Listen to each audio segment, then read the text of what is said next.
In all honesty, I thought Blue Lock was about creating and training strikers, not D1 instigators. Yo, what's going on everybody, it's Animasu, as always, bringing you guys another weekly chapter review. In today's video, I'm going to be giving you all an in-depth analysis, some theories, and my opinions on chapter 228 of Blue Lock. If you all enjoyed these types of videos, please be sure to subscribe to the channel, comment on my videos, and even join the community Discord if that interests you.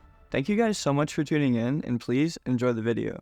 With chapter 228 picking up right back into the action, we immediately see an intense look on Isagi's face as he's bracing himself for the incoming shot. As Barou is pulling back his leg for his tyrannical shot, we can also see both Isagi and Kaiser here as they're stepping in to deflect his shot attempt. Noah can also be seen here off to the right, and their master is just floating in the air, I guess. He was probably realistically pre-jumping for Barou's shot here, which, speaking of the king, look at my man. In these recent chapters, they've been doing some characters justice to an unspeakable level with these panels, and Barou is definitely one of them. Anyways, while preparing himself for the shot and watching closely, Isagi actually comes to the conclusion that Barou only has two shot options here.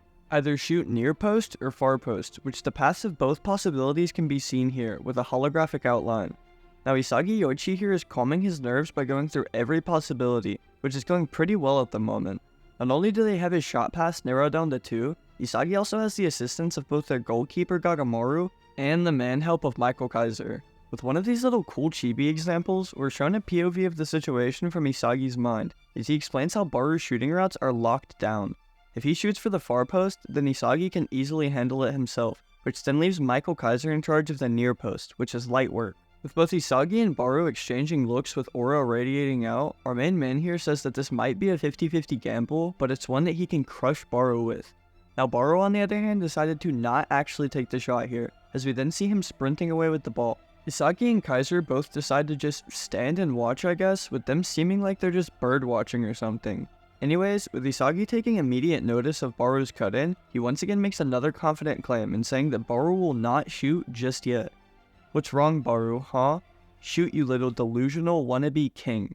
With his master striker Marc Snuffy yelling out things like this, Barou might just let the ball rip here if we're being honest, guys.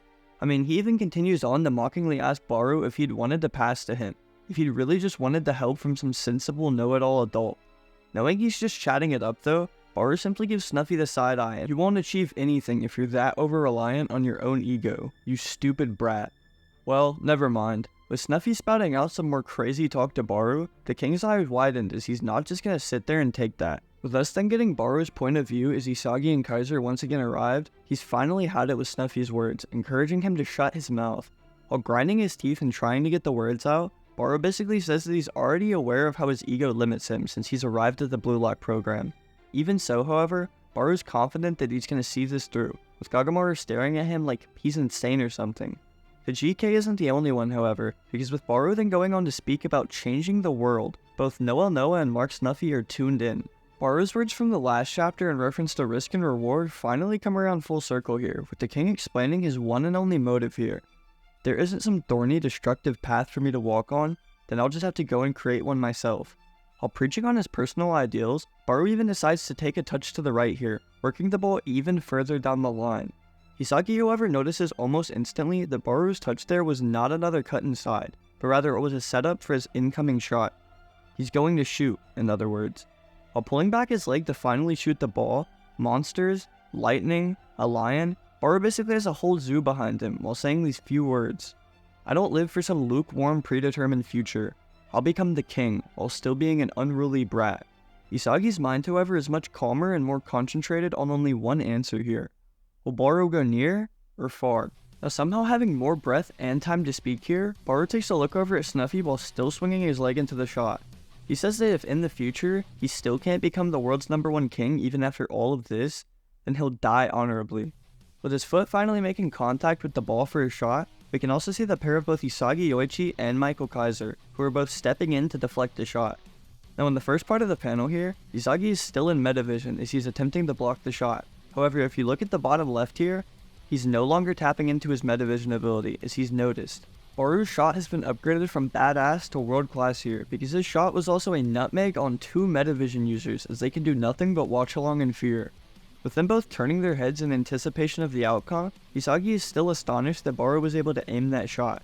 He aimed it perfectly for the place where he and Kaiser would overlap, creating an unreadable double nutmeg here. But the situation even goes from worse to terrible here, as their goalkeeper Gagamaru is saying that there's no way that he can save this.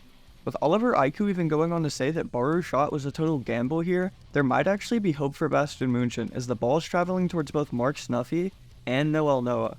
As the ball is approaching even closer, however, Snuffy seems to be shocked by either the shot in its entirety, or maybe the words that would follow next out of Barou's mouth. While waving his hand at Snuffy and Noah, he tells them to move it, you insufferable know-it-alls. With aura radiating out from his eyes, Barou yells out that this is his future, and literal steam is coming out of his mouth. Like what, bro? While grinning in excitement, however, Snuffy also has aura radiating from his eyes just like Barou, while jokingly calling him a goddamn brat. His eyes then turn fully white, however, as he focuses up, slamming himself back into Noel Noah's body. As he's caught him off guard, Noel Noah realizes what Snuffy is up to here, with a grin widening across Snuffy's face, simultaneously pushing against Noah to keep him out of the way, and arching his leg into the air to allow for passage. Snuffy has now also been nutmegged by Barou's shot. Gagamaru does make an attempt to dive for the ball here, but just from the look from Isagi and their goalkeeper's earlier words, Barou scores his shot here, making the score tied at match point 2-2. This also secures the King his 5th Neo Egoist League goal, and will certainly be raising his value even more, as if 100 million just wasn't good enough for him. Pumping his fist and screaming out in excitement as he watches his goal, Barou has truly become this game's villain and #1 protagonist. With the world watching and him putting it all on the line, this tyrannical brat managed to destroy anything that dared to stand in his way, as he's now tied the game with a thunderous 2nd goal. Now I know a lot of you are Barou fans, so make sure to let me know down in the comments if you think this shot did him justice.